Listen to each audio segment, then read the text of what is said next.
Hey guys, and welcome back to another episode of Going Blind. So this time it's not going to be Final Fantasy or a Magic deck tech. It's actually gonna be a DBS. Dragon Ball Super just launched a few months ago, a new iteration of its TCG. So we have this thing called Fusion World, and they just released some starter decks which have leaders. I love games with leaders, and that's what I've actually been doing on Going in Blind.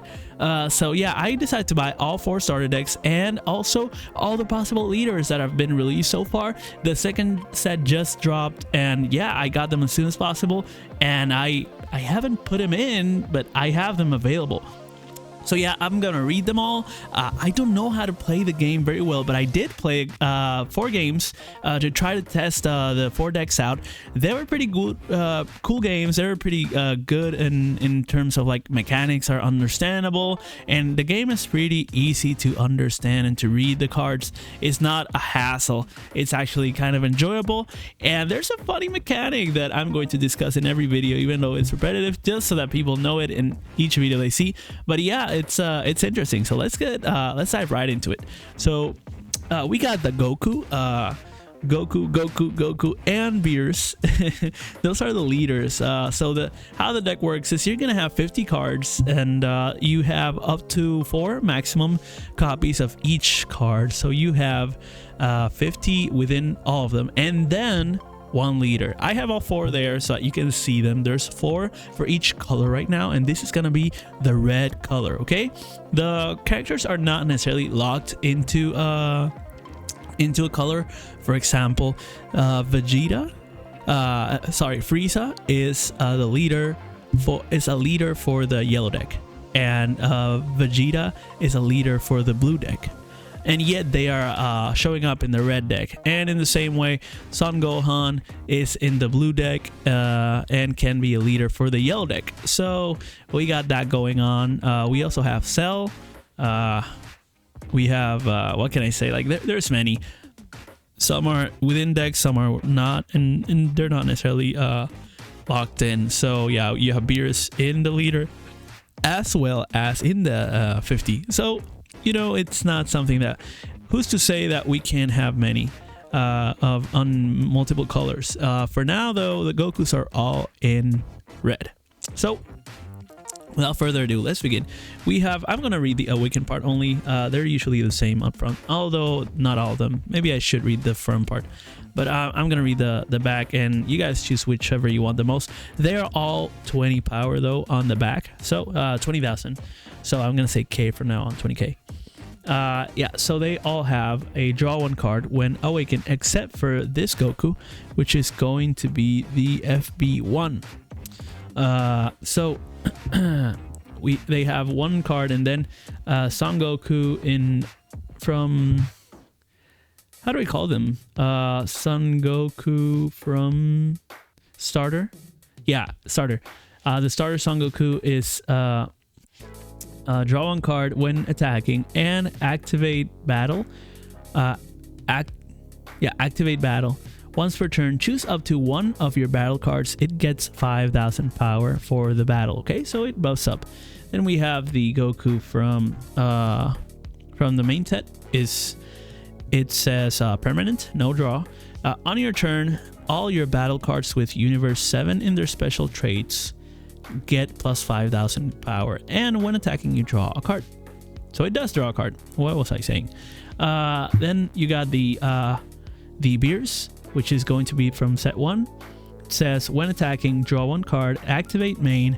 Once per turn, choose up to 1 of your opponent's battle cards, and it gets minus 10,000 power for the turn. I think this one works way better than this one, because this one gives 5 to 1 of yours. This one can work as removal if you choose wisely, and it can happen once per turn, so you can do it while attacking. In case someone's blocking, you can take 10,000 away. But yeah, you also have the final one, which is gonna be the Goku from set 2, which just dropped. It's also while attacking, draw 1 card, but it says active main. Once per turn, you can pay 1 energy. Yeah, that's the currency. I'm not gonna say mana or CP anymore, hopefully. Don't kill me. And so yeah, it says one energy and discard one card from your hand and play up to one battle card with 20k or less from your end tournament of power in its special traits from your hand. So it's got to have tournament of power right down here. We don't have that in this deck. So I guess that's a special trait from set 2. Maybe that's what it's instigating us to do, it being like, hey, you should definitely buy the new cards, and this really cool Goku is actually trying to sell the rest of the set. So buy singles or buy product, it don't matter. You guys are pretty much going to want to buy whatever it is for these decks, because the cards are really cheap. Not gonna lie, they are super cheap. Okay, the decks were not cheap. They're pretty expensive in terms of like a starter deck, but they're not that expensive in terms of single cards. So yeah, it's about 100 for all 4. I think that's pretty good. It's kind of double the price on Yu-Gi-Oh though. However, it's half the price for Magic, so depends on how you look at it. But yeah, in terms of playability, except for that one Goku, all 3 seem to work well with the deck. I haven't played the new ones though, so I have only played the starter. But yeah, let's talk about the battle cards. There's 2 kinds of cards. There's 3 actually. It's gonna be the leader. That's just a kind. It says so here. The other kind of card is battle, and the other kind is extra. So extras are gonna be like instants, sorceries, or like hand traps, or cards that you're gonna play from the hand. They're going to interact, and they're gonna leave unless they say permanent. And then you have the battle cards, which is gonna be the same thing. That they are going to stay on the grave. Stay on the battlefield or battle zone. I'm not sure. It's zones in this game, so they're gonna stay. And if you put them onto the combo zone to raise its power by using these, you can add power to whatever's attack, and you attack one by one like you do so with Yu-Gi-Oh. And so you attack the opponent one by one, and then they choose how to defend, kind of like Magic. But you do one attack, then the other attack, then the other attack. So it's an in-between. And yeah, so the way it works is pretty well defined. So it the battle cards tap for attacking, and then you add combo cards, and then at the end of the turn the combo cards all go away. You can add them from the battle zone or from the hand, so you can surprise people by comboing in terms of discard, and you can keep discarding until you win the fight or win the battle. So yeah, that's how the cards are gonna be. So they are going to be both permanents and also like instant and sorceries in terms of the battle only. However, these are not necessarily for the battle. They can work for outside of the battle. So you got that kind of situation. We have 4 cards that are vanilla: 30,000, 30k, 25k, 20k, and 15k. Right here, they are Frieza, Piccolo, Android 18, and Tien Shinhan. Okay.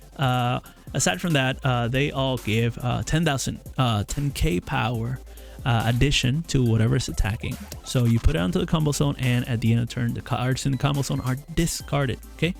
On the other hand, we have the non-vanilla cards, which are going to be the Son Goku for 35k, and it's a 5 cost. Oh, also we have 4, 3, 2, 1. So that's pretty cool.